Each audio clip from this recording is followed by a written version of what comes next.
Hello friends, today we are doing an experiment to study the effect of air pressure on water.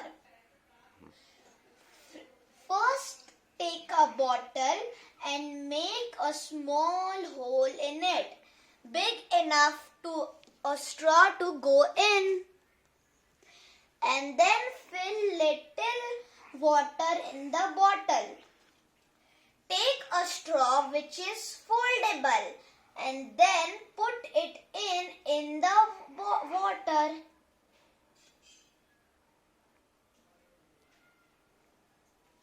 Now take a balloon and inflate it with air, and then take the balloon's mouth and put it on the bottle's mouth.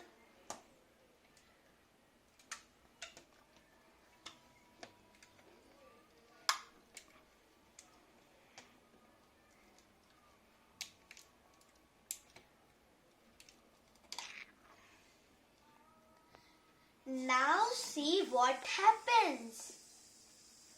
So, there is water coming out from the straw.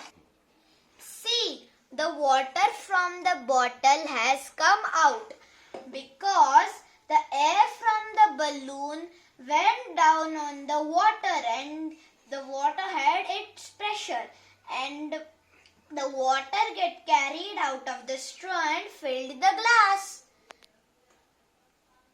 Thank you.